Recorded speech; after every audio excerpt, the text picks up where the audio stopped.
Now, we're continuing with our overarching theme of growth and how to enhance growth. And one very important class of countries, the most important phenomenon in most developing countries, is natural resources.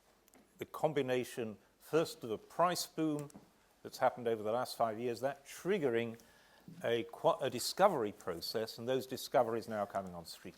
So huge amounts of value being extracted from often rather poor countries, the best chance they've ever had to enhance their growth. And as we heard this morning, Africa is at the moment the fastest growing region. Why? Precisely because that's been taking place over the last few years. As we heard from Ngozi, is that a straightforward process? Far from it. Right? So, how can governments best manage natural resources for growth? We've got a superb panel, which is a cross-section of governments themselves, advisors to governments, and private sector working with governments. And we're going to start with the government perspective and then work to the advisors and then the private sector. We'll start with a short presentation from each, and this is to say that there will be a prize awarded by me to the pithiest presentation that keeps within the guidelines of 10 minutes. And we'll start with Dashdorj Zorigt, who is until very recently, the Minister for Mineral Resources and Energy in Mongolia. Thank you very much. I would like, first of all, to express my appreciation to the Blavatnik School of Government for inviting me to this conference. I'll pick up where Madam Minister has left in the morning on the resource boom and lessons from the very recent resource boom. And I'm going to focus on Mongolia, where obviously my expertise is. Well, just to give you a bit of background, Mongolia has had a very successful transition, democratic and market economy transition over the last 20 years. But by 2007, Mongolia was still a poor country with lots of economic troubles. GDP per capita was $1,600. Poverty levels were above 35%. High unemployment above 20%. But then we had a very strong mining boom. So figures now are quite different. In 2011, we had one of the highest economic GDP growth rates in the world, 17.5% GDP growth in 2011. This year, despite the economic downturn, we're still going to enjoy a double-digit growth in GDP. GDP per capita has increased to over $3,000, and by the end of this year, we believe that it will be close to $4,000 already. And Gini index is 36.5%. Unemployment in the first quarter of 2012 was down to 7.4%, and this is not official unemployment, this is a headcount unemployment. And poverty reduced below 30% for the first time in 20 years. Labor, social, we had implemented a wide range of labor and social welfare issues, including the increase in public salaries, student tuition fees, payment to elderly, and the people's pre-IPO of the big mining state-owned companies. And I think I would like to focus a little bit more on this slide because in terms of institutions, we have most of the things that are prescribed for the resource economies already in place. And you have to, and I would like to give you a bit of background in the sense that the largest mining projects are yet to produce in Mongolia. There is a copper gold project in the southern Gobi, $6 billion project, and very soon it is going to be number 3 or among the top copper producers in the world globally. It is invested by Rio Tinto. Mongolian government owns 34% in the project. But this project is still yet to produce starting from the next year or maybe end of this year. And the peak of the production will come after 2018, 16, 17, 18. So the institutions that we're talking about are the things that we're doing to prepare for this boom. And the second thing is that besides the copper and gold, we are now a very significant metallurgical coal producer. If 4 years ago we didn't export much of the coal, now in 2011, for instance, we have produced close to 30% of China's import of high-grade metallurgical coal. Mongolia now is one of the most competitive players on Chinese metallurgical coal market. So, because of coal and copper, we're having high revenues from mining. And we have, in 2010, introduced the budget stability law, which has all the things which are needed. We have a price for the major mining commodities, which define the budget revenues, set up not by the politicians or not by somebody, but we have a formula within the law which says that you have to look 12 years back to define, you have to have a 12-year back and 3 years forward. So you have to define the formula for the price within the framework of 15 years. And then we have 2% budget deficit rule, where starting from this year, 1st of January 2013, we must have legally binded less than 2% budget deficit. And then we have legal limits on the spending increase. So any increase in the spending must be no higher than increase in non-mining GDP of the country. So we have a stabilization fund where the excess revenues are saved. We also have a very interesting mechanism which doesn't exist in many places. It's called a human development fund, where each and every citizen of Mongolia has an account in a human development fund. It is very much like a central providence fund in Singapore, and the money from a human development fund goes to education, housing, healthcare and pension savings, as well as the cash handouts if the parliament decides so. We also have a development bank, established a development bank. We have an anti-corruption law in an independent agency, and during the visit in 2012, Hillary Clinton, State Secretary of U.S., called Mongolia is an inspiration and a model of democracy in that part of the world. So you would think that everything is okay, but it's not. And this is where I'm going to take it.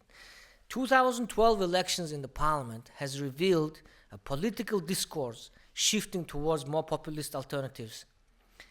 Unstable foreign investment in mining policy, and as it is being now evidenced by lots of shifts and going back and forward in terms of the foreign investment laws, politicized welfare handouts, which were not focused and conditioned, expansionary public investment budget plans, and the real reforms in social welfare and government economic involvement are being stalled.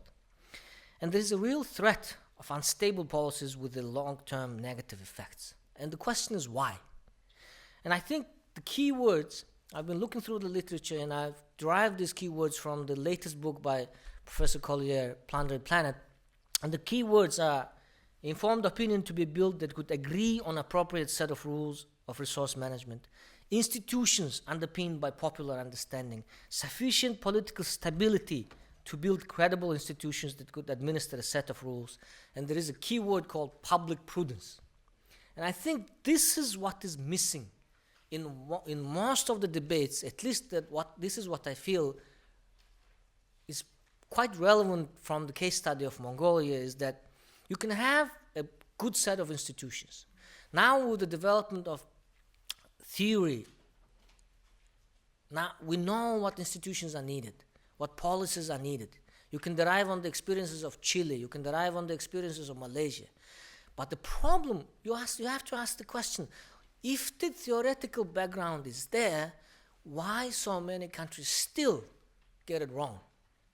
Or as Madam Minister said in the morning, why the countries are not able to pursue those policies on a persistent and a long-term manner, which will only create the long-term development effects. And the countries are going back and forward from these institutions. They're failing and succeeding. There is no steady stream of politics, of policies implemented in that way. And I think the most important lesson that I derive from the Mongolian experience is that it's good to pay, of course, institutions are necessary, and you have to implement those rules. You have to have the policies. But the political economy of the mining-based economy is extremely important. And the distributional conflicts, especially, which affect the choice of political and policies in political institutions, are extremely important. Distributional conflicts, distributional effects that create social alliances, that create the social groups which will support the long-term vision for these policies and institutions are extremely important. And I think for this, to create to create these institutions, the second thing is important, not only distributional policies, but also culture and environment. The culture and the leadership that creates the public prudence is extremely important. And I think it has been evidenced today very well by the words of Madam Minister, who I think plays an extremely important role in her country. I'll be very brief here. I'll show you some of the policies that were good in generating growth and employment in Mongolia and generating these distributional policies, and some which have failed. We believe that subsidies for agriculture have been extremely successful. In 4 years since we have started implementing the agricultural subsidies for crop production, now we are growing enough wheat and grain to supply our local needs for the first time in many, many years. And these subsidies are not big in terms of the budget. We have now subsidies for animal husbandry farms. Or we have 25% of Mongolian population in nomads who grow animals. So we have now subsidies for them as well. This agriculture creates tons of employment. This is a very good policy. I think that can be looked at more. Public works, roads, power, schools, hospital, communications. We have expanded the public investment tremendously. And there is one project that I also would like to point out. We have this one important project called 100,000 Suns, where Mongolia now is the only country in the world where 25% of the population, nomadic population, provides its electricity needs wholly and purely on solar and wind. You can imagine, you should tell me where another country is this. Has been done with the public subsidies. SMEs, we have tax exemptions, equipment credits, etc., etc. We have sectoral intervention. We have cashmere and wool raw material subsidy. Small and medium mines have been created around the country. And one policy that sort of quite unusual, but I think it's also quite important. You know, when you have more money, you can invest more in the army, and then when you have, in the countries like Mongolia, when you have a universal conscription, that creates lots of employment for young people, first of all, and secondly, it is a very important social factor, which brings these young people together as a community. And I think I'll stop now, but I think there is this Human Development Fund that I've mentioned earlier, focusing on housing and education and public and pension health insurance. I think that has been relatively successful. I think we have policies that are being implemented right now. There's a massive government borrowing which is going on right now, $1.5 billion. This is equivalent of a US government borrowing $2.5 trillion in one bite. And this is a quite massive number for Mongolia. This is a very questionable policy that we have. And I think I will stop very briefly on negative things. I think why there is a shift in popular discourse towards more populist policies is precisely because social welfare policies were not focused, and then the social welfare policies were not conditioned, and the social welfare policies were giving the money to everyone, each and everyone. Instead of focusing the most poor, the problem was that the cash handouts were given to each and everybody, and as a result of the inflation pressure, the poor became more poor because of the inflation. And the social support for these prudent policies was eroded precisely because of this kind of cash handouts that we have. And I think one should look very carefully at this kind of distributional policies in the future. And then I think one thing that I would like to mention is that, I think it's a country-specific thing, but we now have, starting from 2012, one country, one district proportionate system for the 28 seats in the parliament. And this is creating lots of problems in terms of polarization of political views in the parliament, and I think radicalization of lots of parties. And I think, again, I will just briefly say at the end, reducing poverty and redistribution and building public culture of prudence is a key in addition to the institutions. And I think this is what is being, and this is where the World Bank and other institutions can do more, when we can learn from each other to share the experiences, how the other countries are doing more in these areas. Thank you very much.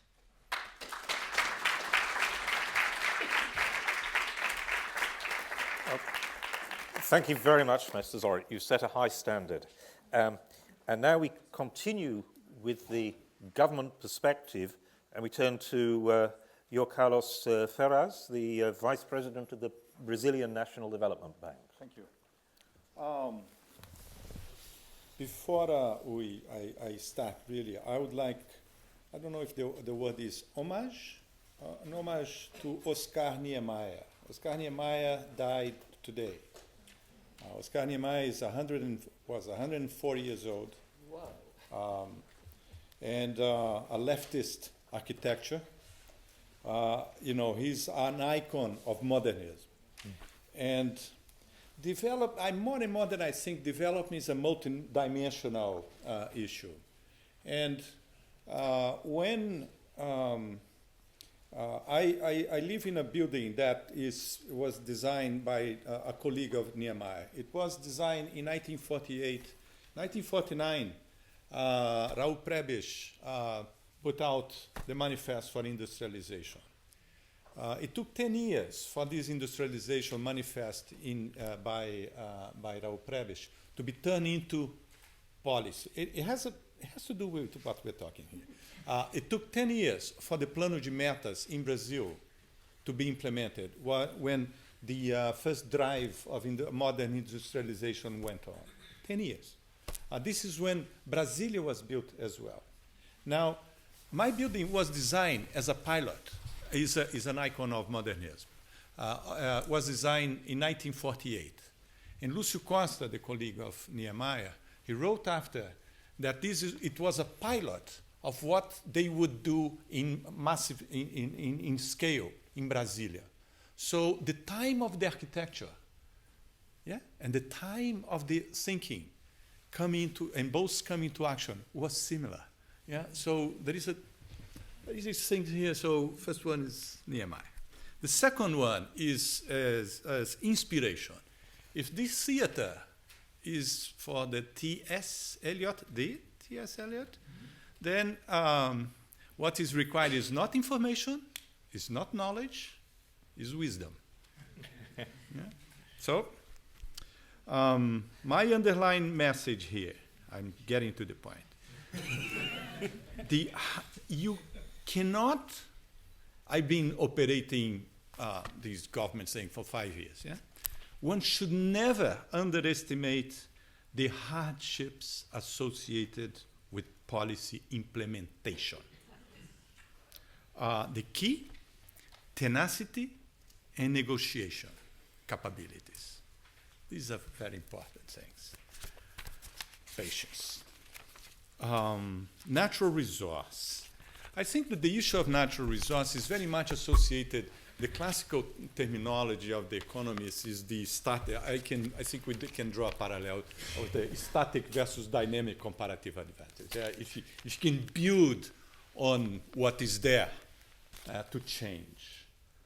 My message here is that natural resource and all the public policy issues that we're discussing involves learning. Specifically with the natural resource, there is learning against time for the future. And learning involves giving political priority and building up a societal consensus that we have to invest in competencies from the national resources towards the dynamic advantage. I should stop here. The case of Brazil, yeah. I'm substituting here for a person, a Secretary of State that could not come because of government. The president said, "You're not going." I said, "Okay, I'm not going." I think he still wants his job, yeah? There is tenacity on his side, I think. The history, one point in history of Brazil, when there was demand for natural resources, in history, there was a structural change, yes? So when the gold cycle in Brazil in the late 18th and early 19th, this is when there was interiorization in Brazil. This is when the colonial architecture of Brazil, which is well known, was set up. This the urbanization of Rio because of the transfer of the crown.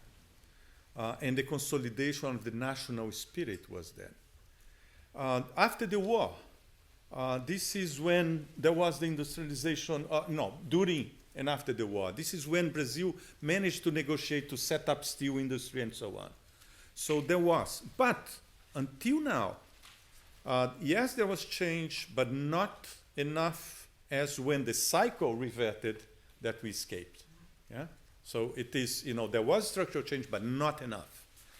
There are cases of success, and I think the minister today made most of the points in terms of the macro. There are cases of success. We cannot, just nature provides and all that. So I'm not going to this. My argument on the learning, if a society engages in learning process, and I specified some of them, in various and specific dimensions of learning, the chances of good use increases. And now I'm going to use the case of Brazil because of one specific phenomenon, which is the upcoming oil and gas wealth in Brazil, this offshore wealth that was discovered in the offshore outside Rio and Espírito Santo. Not as a case of success, but as an ongoing and still open process. For you to have an idea, these reserves, already proved reserves of barrel equivalent of oil, increased from, in 1991, there were around 5 billion, 2011 to 15 billion. So, it's massive. Yeah? Most of 50% of the, on the last 5 years, 50% of the oil discoveries were offshore oil. I'm not talking about the gas shale. Were offshore. And out of that, 60% were in Brazil. So, significant. The investment plans by Petrobras alone, Petrobras, the oil company, the state-owned, from 2012 to 2016, is around between $45 and $50 billion a year. So it's, and apparently in 2015, around 15% of total investment in the economy will have to do with the cluster of oil. Yeah? So very important. You have to take into consideration that Brazil is a diversified, large country, has a diversified industrial base. So it's complete. What I'm saying here is very similar to the case of Brazil. Cannot compare to Mongolia, cannot compare to Chile, cannot compare to the US, to China. Yeah. So please bear in mind this. There was a framework. There was a major oil state-owned company. There was a regulatory agency, a ministry established. There was a basic supply industry that was a bit rusted. And when this oil, this is very important, this is the turn. First, when the new government, the Lula government came, he made explicit that Brazil should use investments in oil in order to rebuild its shipbuilding and supply industry. So there was political decision to do so. Yeah, and I'm going to show you that there are tensions in doing that. It's not simple. So there was a government interested in industrial and technological development and so on. Now, when they found, this was before these, what they call the pre-salt oil. When they found these new reserves, there was a change in the regulations. And the change in regulation was the then regime was concessions, yeah, which is bidding, whoever bids, and they changed. There was a decision, a public decision, to change to partilha. Partilha is production sharing, and basically because of the chances, when you do concession, there is uncertainty, yeah?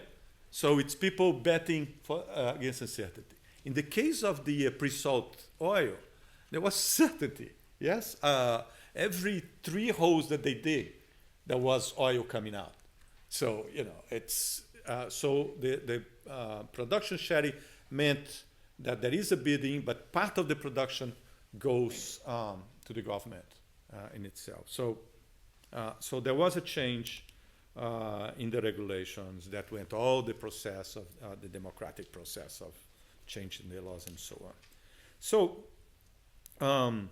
the challenge becomes then how to expand oil production, how to develop a supply industry, and how to invest the proceedings of the oil into something. Yeah? So not simple, huh? And for that, I think that the tensions and the dilemmas that Brazil has, I think that there are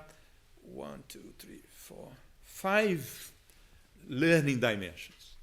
The first one is related to the physical resource dimension, which is the learning by research. We have this oil because there has been 30 or more years of consistent investment by a corporation in very sophisticated science and technology developed to find this oil. So the pure mathematics department of the Federal University of Rio has been maintained for the past 20 years by Petrobras because of the algorithms that they need. Yeah? So it's very basic research. So learning by research, the first one. The second one is the regulatory dimensions and the changes that occur. And there is this learning by emulating. It is associated with, okay, we had a rule until then. Is it the correct rule? There is a new reality. Should we keep with the old because we have to respect the contract? Or should we adapt to a new physical, concrete reality? Yes? And there was a lot of discussions on which model, Norway here, there, Angola, until we came with the change that I mentioned before, from the concession to the project risk. The third one is the political dimension. Very important, and this one, you were mentioning about the distribution. This is the one. Yeah? Is the learning by negotiating. And the issue is how to divide the wealth. Where do you put the wealth? And now, and the drama here is how to extend the politicians' horizon, not only in terms of their constituency, but in terms of time. Yes? So at this moment, there is a discussion on part of the proceedings of the oil related to the royalties, which is on the concession already given, the states, federal country. 2 or 3 states are benefit more and because of the environment, and the other ones less. The politicians want to change not only the future concessions, but you want to change the current concessions in order to distribute it more. Yes? Now, the government did a veto, said, no, the concessions given is concession given. But they put on the royalties in itself, they put a rule because a lot of the municipalities, they were using all this money there was cases of paving the seaside, yes? Not the sand, but by the streets. So there is a rule that is going on in the Congress now that the government proposed to the Congress that 100% of these royalties, not the proceedings of what goes to the sovereign fund, but the royalties itself, 100% has to go to education. So either to go to the federal government, state, or municipalities, education. So, but it is almost a federal crisis that is going on with public manifestations. So the political dimension, very relevant. The fourth one is the learning by saving, which is associated with the financial dimension. How to design the institutions that will care for the money and ensure the flow of returns. So the sovereign fund. It's not the royalty itself, but the money that you get that goes to a fund and what you do with the proceedings then. There are cases, and cases are different. The Norwegian have one way that they cannot invest in the country. The Chileans are different. So there is a learning by savings, but savings, and the Chileans specifically, when they put the counter-cyclical, which was mentioned by the minister here, fund, it has been very good in the past few years to face this international crisis. Ne? So the final dimension is that it has to do with the tensions of how you have a pressure to expand production fast. If you do that, then what an oil corporation wants, I want the best, the cheapest, and the service around. Of course, which means import everything. Now, if you do import everything, then there is all this Dutch disease and all that I'm not going to detail. It's clear enough what are the repercussions. So from an oil corporation perspective, from a shareholder perspective, and including the government that owns shares of Petrobras, is you have to be fast. Now, if you go to the other side, from the society side, now you have to use that purchasing of, this billions of $50 billion in order to buy products from home. But you do not learn how to do an oil rig like this, especially if you have gone through a long period or 30 years of no growth volatility and so on.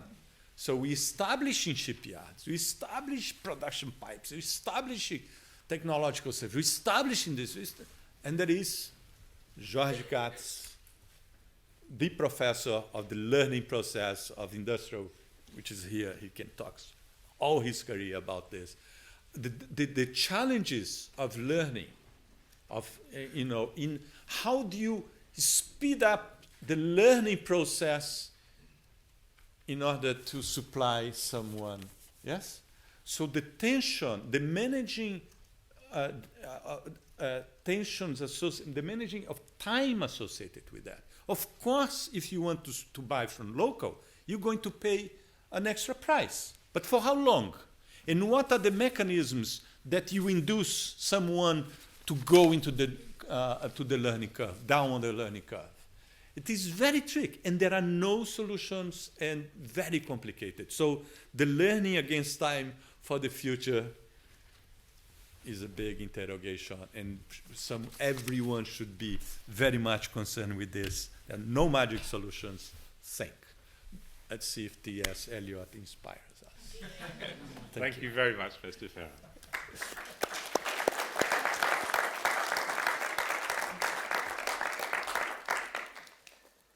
So if we think of Mongolia as our central case of a small, fairly poor country that has big resources, and then Brazil at one end of development sophistication, and then South Sudan, new country in every sense of the word.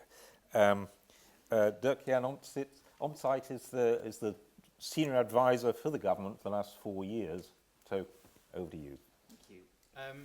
I'd like to just describe a case study of South Sudan and describe the four-step strategy that the government of South Sudan has pursued to turn a natural resource curse into a blessing, making it a force to generate growth and avoid conflict and actually get to a peace agreement. South Sudan is a classic case of what should be a failed state. It's got all of Professor Collier's traps. It's resource rich.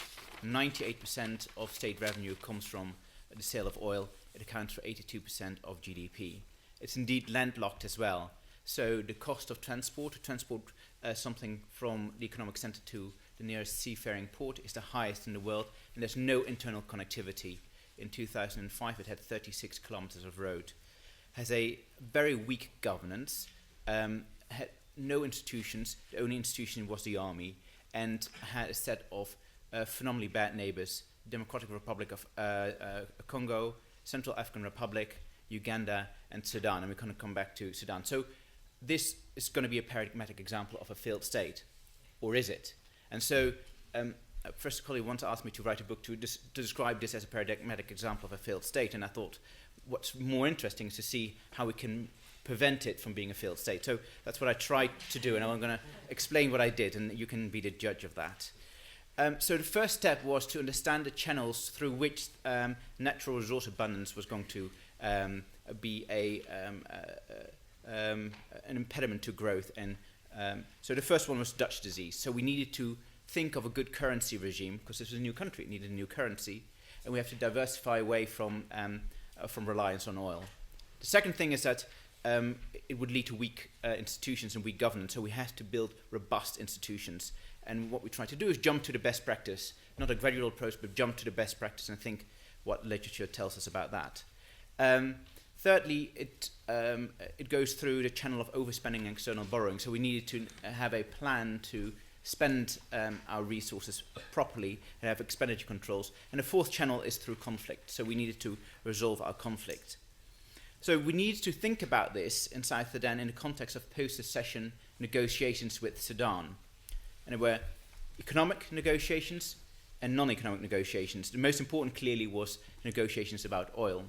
During the interim period between the Comprehensive Peace Agreement and independence, oil wealth in South Sudan was shared 50-50 between the government of Southern Sudan and the government of national unity.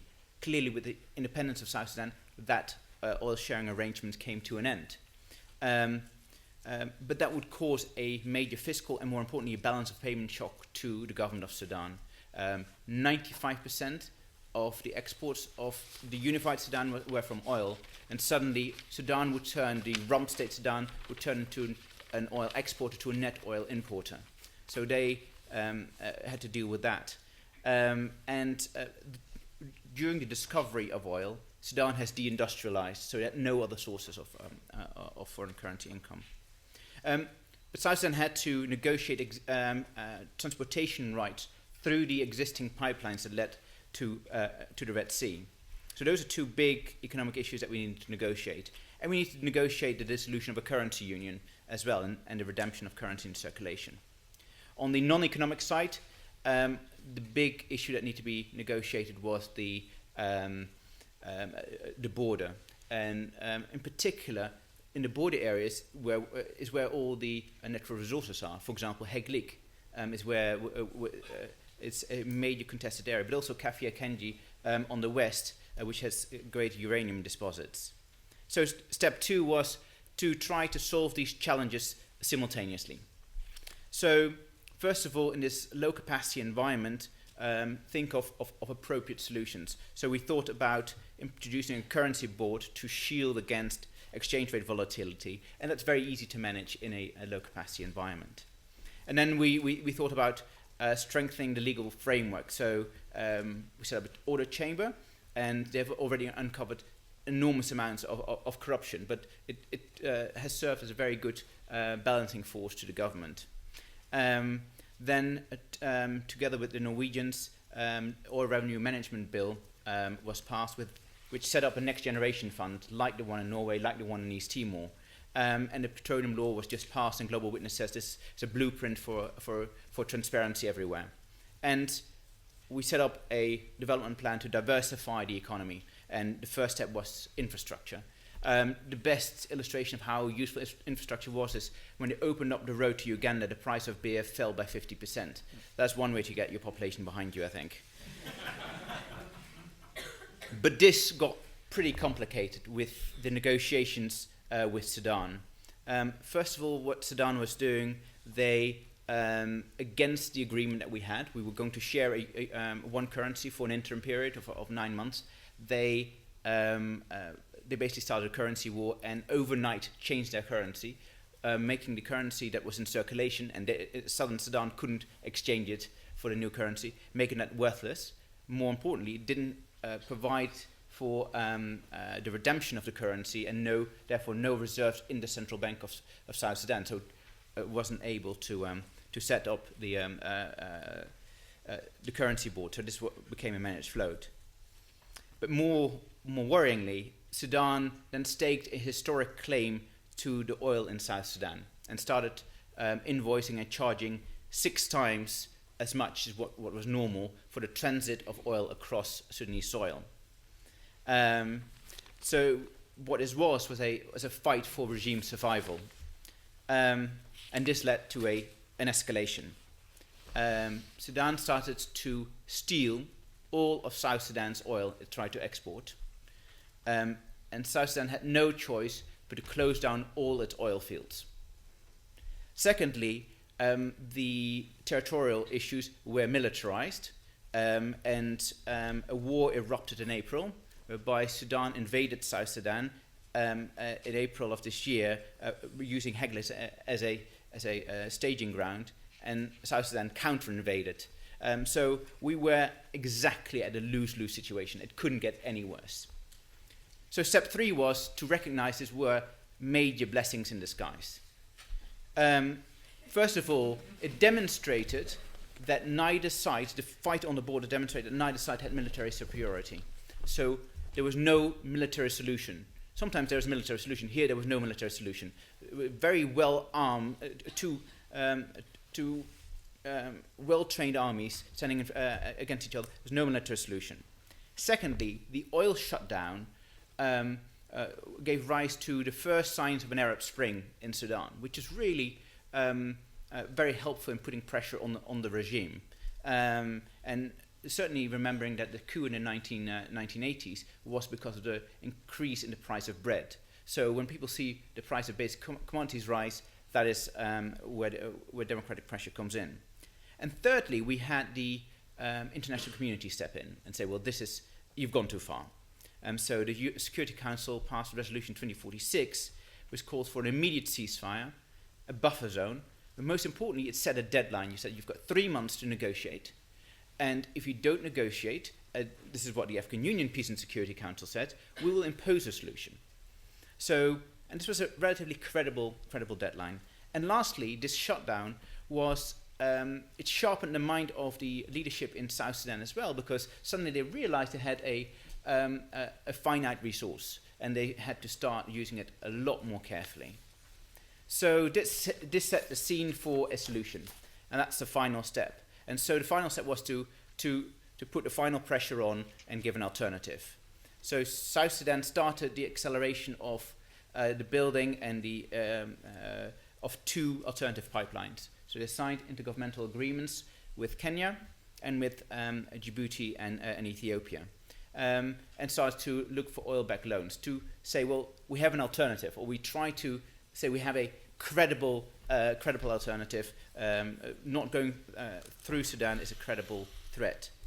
Then we negotiated all the oil contracts with China and Malaysia, and saying, you as oil operators are responsible for the transport of our oil. If you can't safeguard that, you're going to lose out. And so you buy in pressure in that way from those countries. And then we wrote a full peace agreement, and we put it on the web and said, this is a fair agreement.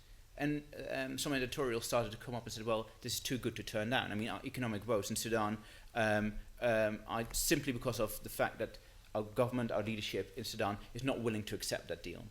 So this deal consisted of $3 billion of a financial assistance package from South Sudan to Sudan to stabilize the economy, because it's also in the interest of South Sudan to have a stable neighbor, demilitarized buffer zone, and just normal tariffs for the transport of oil. And that was signed on the 27th of September of this year, 9 peace agreements. And that was ratified in October.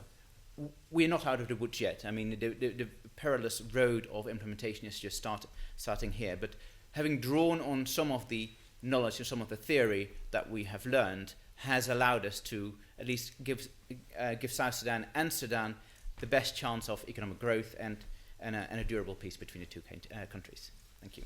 Thanks very much.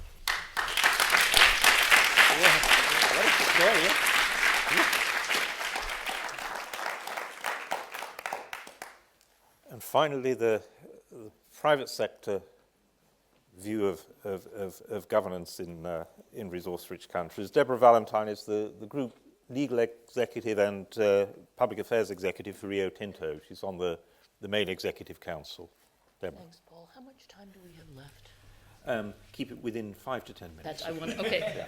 Essentially 5. Thank you, dear colleagues. Don't forget there is a prize as well. No, I mean, I may well be able to keep this short, because the extraordinary thing is that aside from the daunting challenges that South Sudan faces, which I don't think I've heard anything quite that difficult in my life, virtually everything that Dashdorj and Ngozi have said is something that I would advocate for as well. And so it may well be that there isn't really so much a public and a private sector perspective here, that in fact it's really in both sides' interest to be maximizing the wealth from the resources in the ground in these resource-rich countries.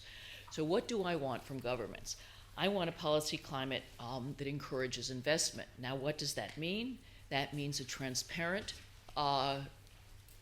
governance climate, and one that is open to foreign investment, that understands that, in fact, we can help generate jobs in that country, obviously with no corruption. So we heard the no corruption from Ngozi this morning. It is incredibly important. Not only does it drain resources from actually contributing valuable things, but it causes all sorts of delays in permits, delays in contracting, giving contracts only to this political party but not that political party, as opposed to those who deserve it on the merits or based on cost.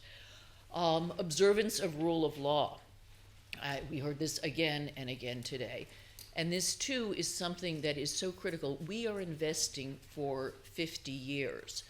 And so when we go into a country and we reach an agreement and an understanding about what returns the government will get, what we will be getting, who will be governing things, what the tax rates are.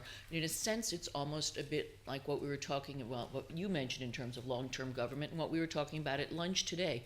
How do you reach agreements that are truly future-oriented and not immediate short-term populist, that manage the expectations that Ngozi was talking about this morning? At the next point, effective revenue management. This goes both to the sovereign wealth funds that we've heard so much about. You are going to have a sudden influx of wealth into a country that is resource rich.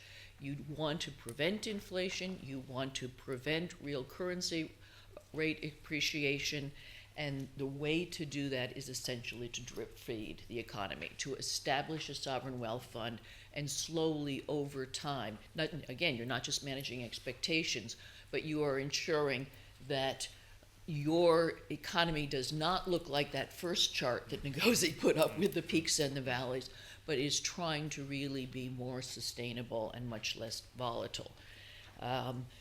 And for me, what's very, very important here is that the government, and this is where I also need to help, we'll get to a diversified economy later, which is what's going to be critical.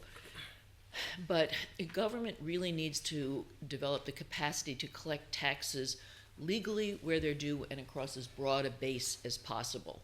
Because what you want is all citizens having an interest in government and then caring about how that government spends its money. The last thing I want is everybody just wanting to tax me and think that even though we've agreed upon stable taxation agreements, they can just keep ramping up the taxes year after year after year. And the truth is, quite frankly, it is just sort of as you said, that over the past 5-7 years during the big resource and commodity boom, everyone has invested. But if you look at the world today, resource companies are just turning off the taps in places that do not have sustainable wealth management regimes. Government capacity, every bit as critical for us as it would be for Mongolia or Nigeria or Brazil. We heard a lot, actually some of Negoci's stories about the local folks saying, where's the money, where's the money?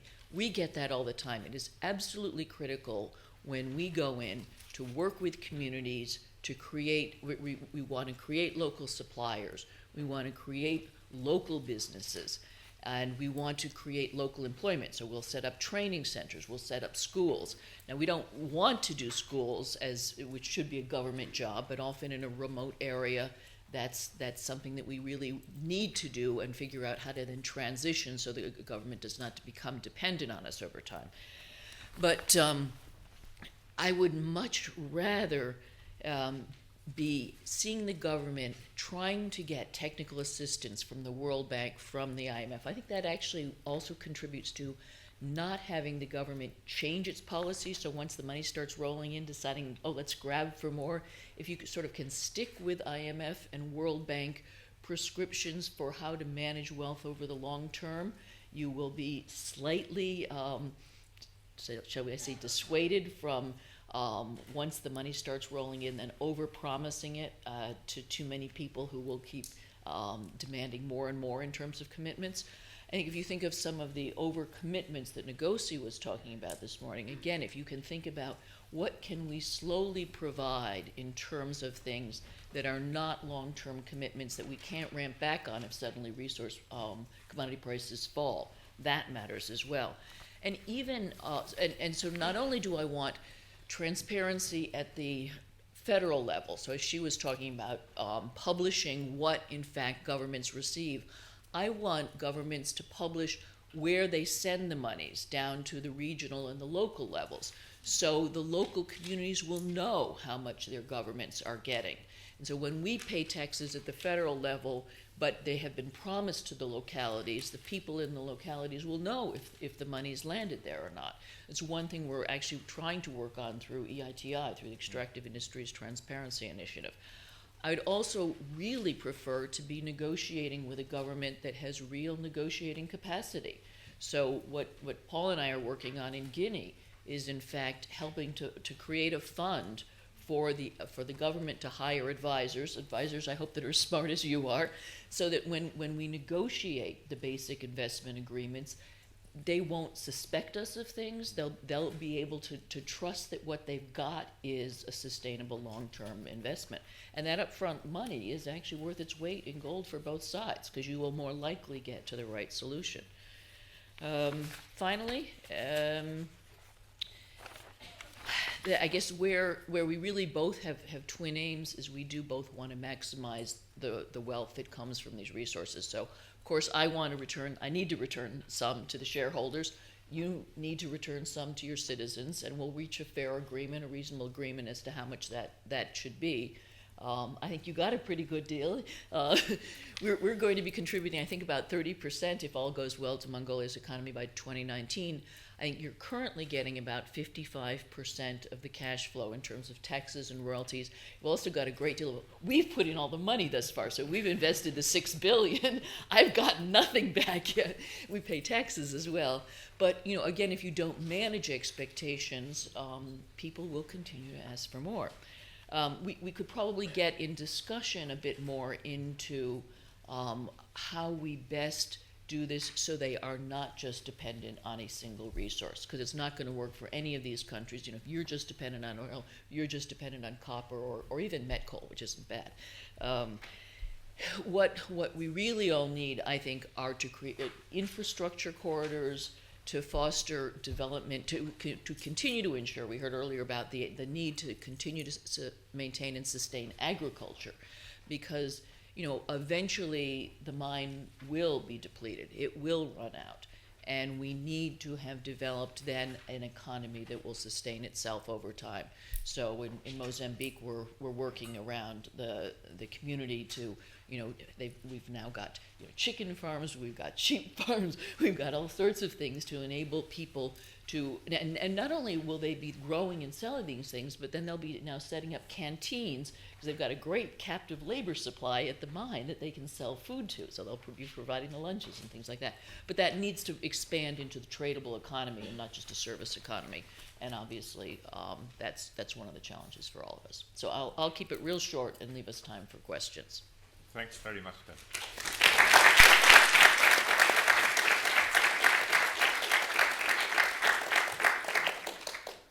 Now, let me sort of try and get a discussion around first a theme about that Ngozi raised about expectations, and there seem to me, yeah.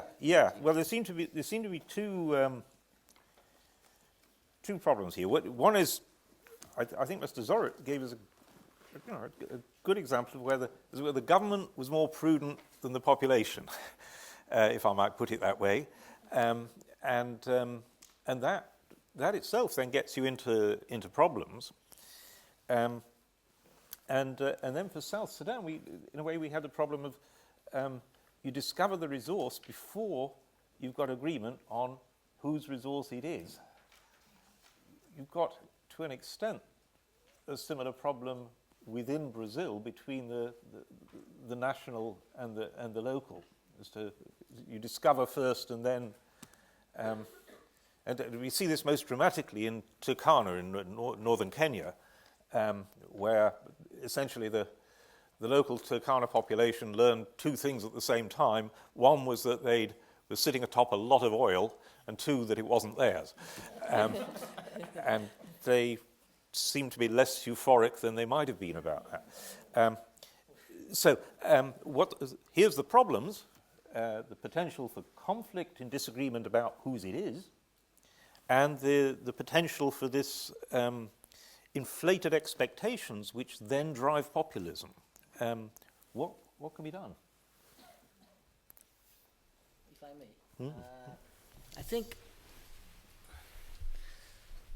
you are exactly right. I mean, the biggest problem in the whole debate, particularly in Mongolia, is that while the set of institutions are being established, and it's not that they have been established a long time ago, this whole work has been done just over the last 2 or 3 years. And I think the point that I was trying to make is that there are ways to create social support for this kind of policies through what I call this distributional, redistributional policies. And I think in this distributional policies need not be only social welfare policies. So for instance, a part that worked quite well in Mongolia was Human Development Fund, through which we have been able to pay we have now a universal healthcare system for everybody, where people who are not able to contribute to their healthcare through their own payments are being paid from the Human Development Fund. We have a pension top-ups where people who have not been able to work, they don't have pensions for old age, and the Human Development Fund pays for them. And I think this has been good. But the problem, I think, in Mongolia was, and is still at the moment, is that this, and the distributional policies, for instance, in terms of supporting small and medium enterprises, etc., should not be only social welfare policies, but it can be also industrial policies as well. But the problem is that it's essentially a political problem. Why it is essentially a political problem, I think, is that trying to focus on specific social groups. So, for instance, in Mongolia, what has been done is that we have focused a lot on rural areas, on crop producers, on animal house, and the people who are working in animal husbandry, nomads. It has been relatively successful, but what has been left out of this equation, these are urban poor, people who are living in the outskirts of the capital city, in the villages in provincial centers.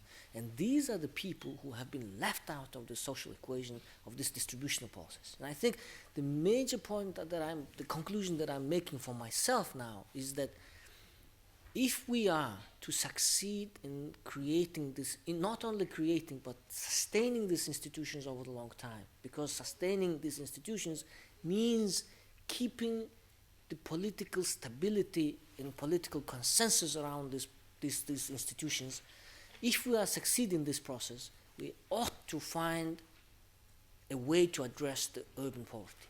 Because the problem right now is if you go to World Bank, you go to IMF, you start talking about we need a human development fund, we need to start redistributing money. They hate it. They don't like it. You talk to World Bank, Development Bank, no. So, but let's not shy away from this. And I think this is the main point. We have to have a mechanism where share experiences, how to address these issues, how to address the social groups. I think that's the biggest point. Development Bank, no. Presumably you don't agree with that. Oh, yes, no. My developers always say yes. Not really. Banks are banks. Expectations. I think we should, from the start, realize that expectations are associated with future, with uncertainty. So we're not going to win. There is no way to fulfill everyone's expectations, and even if you do a choice here, that you're going to be able to fulfill the expectations of that group that you chose, because there is uncertainty associated. So information and knowledge, coming back again, I think is important, so to mitigate a lot of the uncertainty. And probably there is a thing, again, the wisdom side. The capacity of the leaderships in a country to identify what are the most relevant, the most, the real needs of a society. And I think it has to, in my perception, it has to do, if you are talking about a condition of a developing country, it has to do with competence. Yeah. So a way to mitigate is not only the information, but also to try to derive that. Listen, if you are expecting something, it's not going to be cash at the end of the month for you. It's going to be a long-term investment in the education, in the competence, So to build the sense of building for the future is probably a way of escaping that trap. But I don't think there is a perfect solution. There is always going to be the guy that wants the money tomorrow and in my pocket, preferably. So, a dilemma, societal dilemma, political dilemma. Yeah, South Sudan's had this problem. Yeah, I mean, doubly, because people had high expectations because now suddenly they had more revenue, and they were now an independent state, so they can no longer blame Khartoum for all their failings. So, first of all, Sudan was believed to have cheated South Sudan out of a lot of oil. So the first step is to have transparency. Actually, how much money is there? Because people come up with the wildest estimates. So that's the first step. The other one is now we have a fair deal for the government to take responsibility. And they have to take the responsibility to provide a peace dividend to the population. Because what we've seen throughout the war is that the entire international community has come in through Operations Lifeline Sudan, which is the biggest humanitarian intervention ever, to absolve the government of its responsibility to provide basic public goods. And the government has to step in and take on that responsibility again and start with a social contract. And then I think what we want to do is follow in Ghana's steps, because what they did, they went out and did a very wide-ranging public consultation and asked everyone, so how much should we save? And when you ask people and make people responsible for that decision, suddenly you get much better answers than you expect. And the poorest regions asked to save the highest amounts. So when you make people responsible for it and have a large-scale public consultation, that's maybe a way to also dampen expectations. That's fascinating, because I was going to suggest communication of accurate information as well. So, we would work with Mongolian government or Ghanaian government or Mozambican government to try to model the economic effects of, let's say, a mine investment. When will the money start? What needs to be invested first? When does the money start coming in? And then what are the different things you can do to manage those income flows, and what happens if commodity prices change? So what happens if the price is high? What happens if the price is low? Once people can, now the trick is for a responsible government to then somehow communicate to the people, okay, if in 10 years there's a possibility that this is coming in, but maybe only this, and that will last for so long. How should we share it? Because yes, I can invest in the local community near me and create vocational schools and training schools, but you're absolutely right. You've got to deal with the urban poor as well. So you need to distribute that somehow nationally. And unless there is that dialogue, I think Negotiator talked about this communication process as well. And the problem is with social media and Twitter. I mean, so much stuff gets out there so fast today and in such an uncontrolled way that it really takes extremely reasonable politicians. I mean, extremely rational, responsible people to manage that in any fashion. I've got a good example of that. Last month I was in Tanzania, and they just discovered gas offshore. The gas won't actually come on stream for about 12 years. But the discoveries, of course, the companies that made the discoveries had to announce that to their shareholders in London. And so the first that Tanzanians knew about it was through Twitter and what have you from London, that these companies had announced the discovery of what might be so many trillion cubic meters of gas. And by the time it got to Tanzania, the cubic meters had turned into billions, trillions of dollars. And this was in a very... Everybody was already cashing in. Yeah, that's right. It was in a very poor region of Tanzania called Mtwara. And the commissioner for Mtwara reported the youth of Mtwara are now refusing to work. They're saying, we're all rich, we don't need to work anymore. Now that's, and I talked with the Ministry of Energy, and I said, "What's your communication strategy?" And first they looked completely blank, and then they said, "We're very annoyed with the companies for telling their shareholders." But secrecy is not really an option anymore. That is material information that needs to be disclosed to the market. Exactly. So that they can become shareholders. Yes, so that you don't have the option. I just want to contrast that with Botswana, which is certainly Africa's great success of managing natural resources.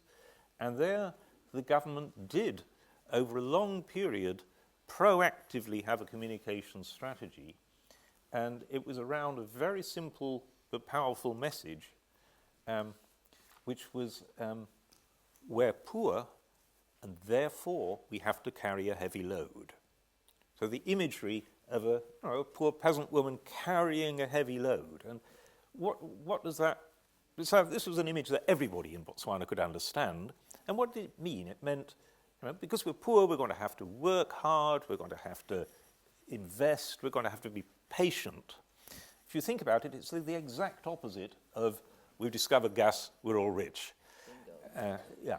So it is possible for governments to have a communication strategy that reaches ordinary people. It has to be couched in terms that people can... let's open it up to our audience and let's take 3 questions initially. And what a cheat.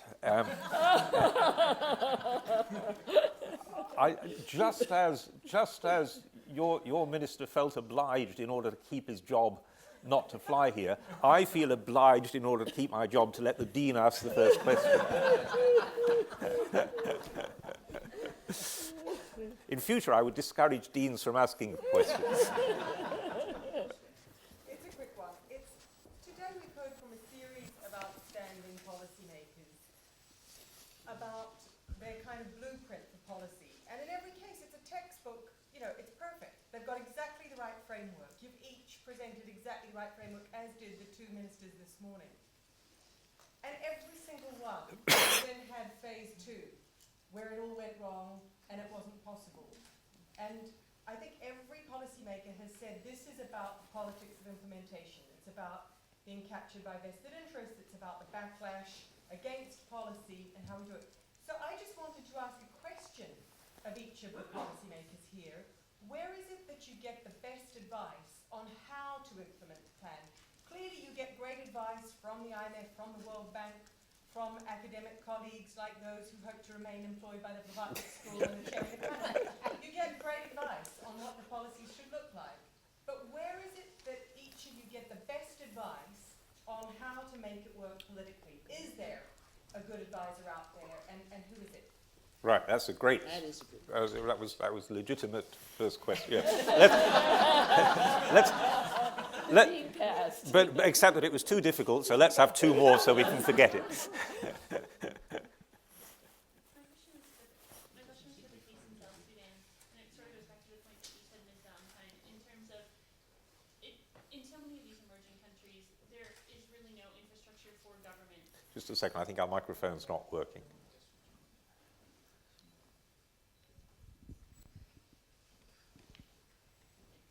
Okay, so this question goes back to the case of South Sudan and then the comment that you had made as well about sort of investing up front in political advisors.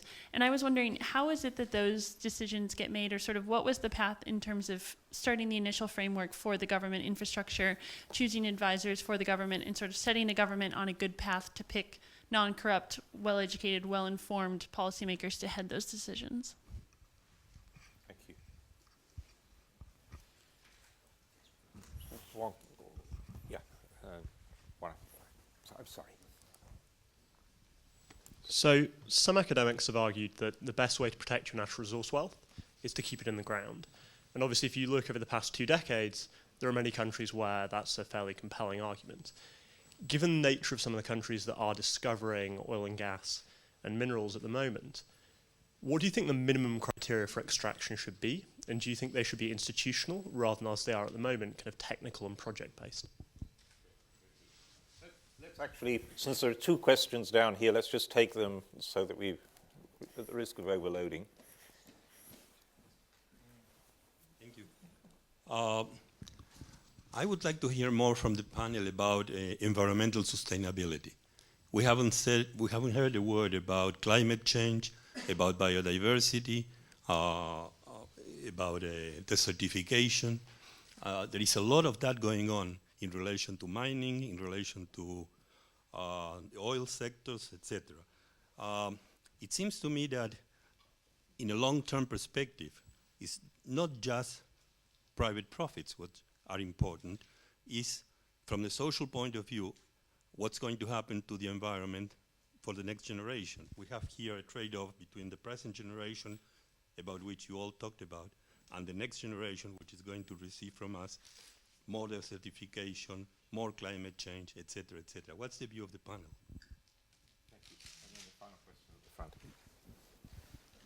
I have a question for Deborah. We are talking about managing expectations with respect to the public. I would like to ask you about managing expectations on shareholders. Because when you discover a big oil field or whatever, your shareholders become quite excited about that. But what we know is that most of the natural resources that are being now discovered are taking place in countries with poor institutions, weak institutions, as we were discussing. And therefore, naturally, over time, as those countries grow, partially due to these discoveries, the social climate will change, the democratic process will induce more public goods to be provided by the government, and therefore, whatever was engaged initially in the process with the industries which are doing this should be reviewed over time. As an example, in my country, in 1974, under the Pinochet regime, he established a law to attract foreign investment, which basically freezed the tax regime for foreign companies. I presume that that's kind of policy is an unsustainable policy in the long term, because everything should be discussed in the long term. So the problem is, how can you manage this dilemma?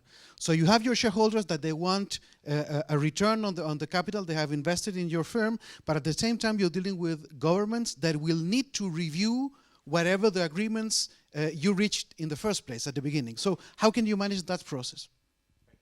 We've got 5 questions, 4 speakers, and 8 minutes. So if you divide one by the other, by the time you finish, it'll be 3:30 and we'll stop. But yes, then let's I'll go back. just stick to answering the question that you raised regarding South Sudan. How do they choose their advisors? I actually just wrote a letter to the president and said, you are going to enter negotiations for statehood and to set up a good oil sector. These are the choices you have to make. These are the frameworks that we have, and this is international law and state practice that you can benefit from. And I got a letter back and said, Dirk, do you want to come and join the negotiation team? So, why it worked is I had a confidentiality agreement with the government while I was doing my job, and still I can't disclose a lot of the details. I was only accountable to the government. And the problem is most advisors being offered through the World Bank, UNDP, USAID are either implicitly or explicitly required to report back. Now, in very sensitive circumstances, that should not happen. And these people are therefore not part of the decision-making process, right? And that I see a lot of advisors, but none of them actually contribute to the decision-making process at all. The second thing is that you need people who are willing to stay there for a longer period of time. We see so many revolving door consultants, 6 months in Iraq, 6 months in Afghanistan, 6 months in South Sudan. It's not worth it. The Dutch recognized this, for example, and they hired Skadden-Arps, a fantastically good law firm, to help with the negotiations with the Chinese, with the Malaysians, with the Indians. That's what they do for a living. I mean, these guys are expensive, right? They cost $1,000 an hour. The best development assistance I've ever seen, negotiating with the Chinese to make it also more environmentally sustainable. And what I try to do as well is, when people are interested, and Professor Venables has been in South Sudan, Professor Collier has been in South Sudan, Professor Lon Pritchard has been in South Sudan, try to bring in the leaders in the field who have no other incentive than to give the best advice. They've got no hidden agenda. And to expose the leadership in South Sudan to the best thinkers in academia and in the world, and then they can shape their own thinking. Following with the advice, it doesn't matter, Nadia. I think consultants, university individuals, firms, whatever, there is one quality. They have to have analytical capacity to understand something. We have a friend that passed away. He said, he had an expression saying, não se faz política sem teoria. You don't do policy without theory. Yeah, so you need a firm analytical background in order to provide the information that someone then thinks and takes the political decision, whatever it is. The minimum production, there is not, you can think technically, yeah? If I slow down the production of oil, then there is an increase, your learning process in terms of the supply industry. You can draw all these, and then how much oil you need for your fiscal needs. But I think that in the end, the tension is permanent in terms of the minimum production, and it's decided with the best available information. It's a political decision. It's not, you can do all the accounts, but you can shift the things around the way that you want. And in terms of the environmental sustainability and all that, Jorge, I think that the only way is to put explicit and the most rigid available at the moment standards for people to comply. And there is a role for society to push that. We have a very interesting case, but I can tell you later on a hydroelectric plant in Brazil that basically what was something like less than 1% of an investment was done in environmental, social. In this specific case, is 10%. And it's a huge thing. So, but there was a lot of pressure from the society. I think there were two questions to me. One was on the environmental consequences. What we certainly try to do, we have both a commitment to either net positive impact or no harm. So, for example, in Mongolia, water is extremely scarce, and where we are operating, there is not that much water for the herders. We have found an underground aquifer that is non-potable, so it would not otherwise be used for people and cattle, and are accessing that several hundred kilometers below the surface, as well as then recycling 80% of our water. In South Africa, for example, we committed to, there we do mineral sands in some dunes along the beach, and obviously you do strip the topsoil off. We worked on that with Kew Garden. There were 34 species of plants. We took all 34 species, stuck them in Kew Garden to ensure they'd be preserved. Now, in fact, when we went back to restore and rehabilitate after we were done mining, 29 of the 34 came back in any case. And they're so abundant throughout the countryside there that we didn't have to do much. But you don't have to be Americana. You don't have to do it and you sort of despoil and then leave the landscape. On the other hand, there are other developmental aspects that we're all working on. People do want roads, people do want ports, and by definition, that will somewhat disrupt. You will not have a pristine environment if you're having a developed economy, but I think that's something generally in most citizens' interests. Or you can go live in the jungle, I guess. I don't know. Managing shareholder expectations is a little harder. But because quite frankly, we announced the other week that we were making $5 billion in cuts because our shareholders were actually worried we were spending too much in places like Mongolia and Mozambique, and our share price went up. So you could say actually our shareholders would like us in certain times, like now, not to invest in relatively emerging, unstable markets. So it's actually important for me to get some kind of contractual stability up front. Now, you could do your taxes or your royalties as a percentage of profits so that as I make more money, you also make more money. You could think about, even though I can't really afford to pay taxes if I'm not making money in this resource yet, because for 10 years I'm sinking money into the ground, maybe we reach an agreement whereby one prepays some taxes and gets taxed less. What doesn't seem fair from our perspective, my perspective, is to agree to give you some money up front when money wouldn't otherwise be coming in, and then at the end of 10 years you say, oh, hey, wait, we want both what you committed to now in 10 years, but also we want some more. So I think it all depends on, it's probably more fair to ask you what the answer to this is, because you're going to be a more independent arbiter. Yes, does the world change? Yes. Does Indonesia renegotiate contracts of work every 20 years or so? Do we have provisions that over time, after 25 years, you will move to 50% from 34% if you want to? I mean, there are all sorts of ways to arrange for changes over time, but in a way that have been sort of calculated into both sides' expectations and would address future fluctuations. Yeah, I mean, just on that, I'd like to say something. No.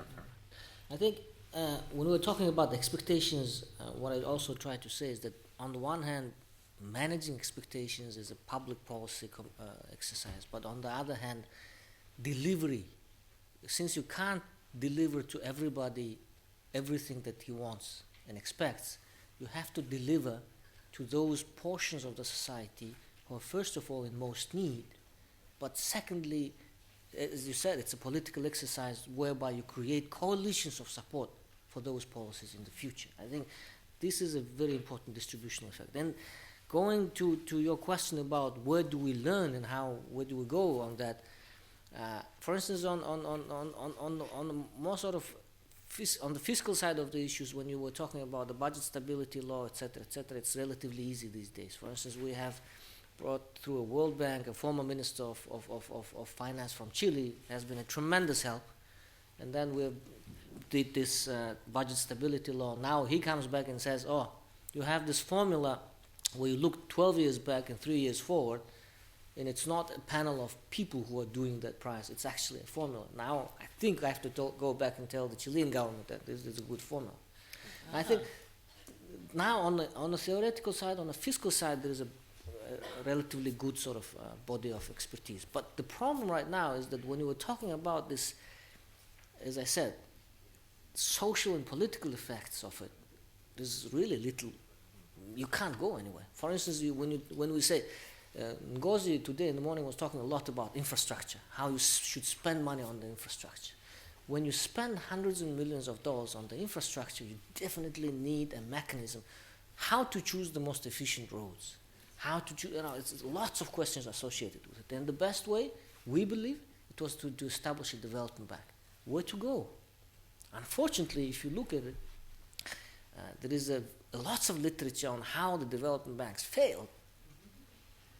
But do you know of any comprehensive study that has been done by the World Bank or anybody else how to run a good development bank? Well, that is an ideology. So you see, that's why. It's funny because it's the World Bank. Exactly. That's why. That's why I think this bias also needs to be changed. Yes. Because, for instance, Human Development Fund that we have established, we have tried to copy it from Singapore on the Central Providence Fund that they had. But it's really hard to find a theoretical background literature on how to do this. And I think, and this goes back to your question about the extractive industries as well, what is the best thing? And for instance, my belief is that contracts won't do it. And in case of Rio Tinto, I think it was the first contract, the laws were also were developing. I think in the future we have to look more and more about how to set the law, or general comprehensive law in place, legal framework in place that will drive all the minerals works later on. Laws are always better than the contracts. I think in case of minerals at least. But the problem is that if you go into the theoretical literature, and as a minister I was astounded by that, you find a very few comprehensive works on the best practices in the minerals law. Don't have it. Yeah. That's the strangest thing that I found. I mean, either it's the work done by the industry itself, which you cannot. No, you can't.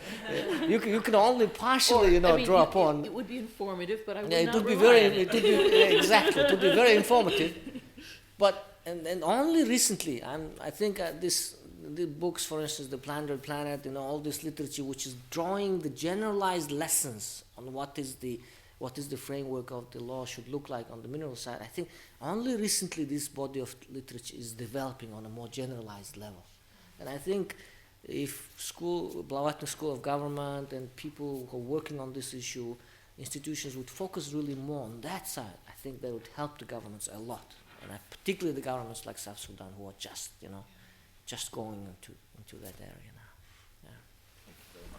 Yeah.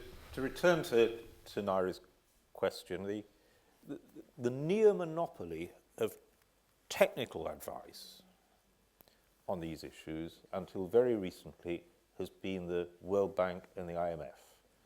But paradoxically, they are constitutionally required not to give any advice on politics of reform.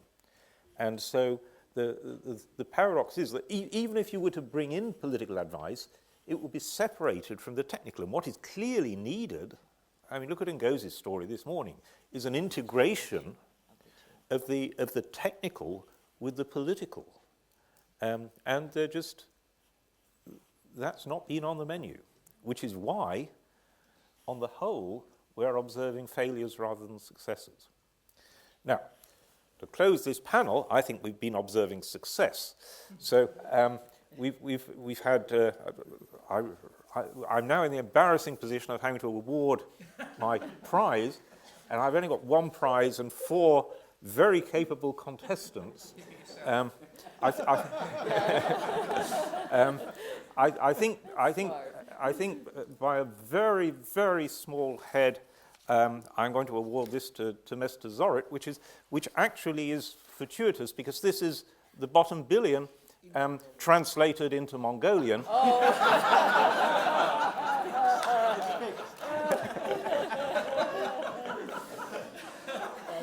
At least I have to admit, I think it's translated into Mongolian.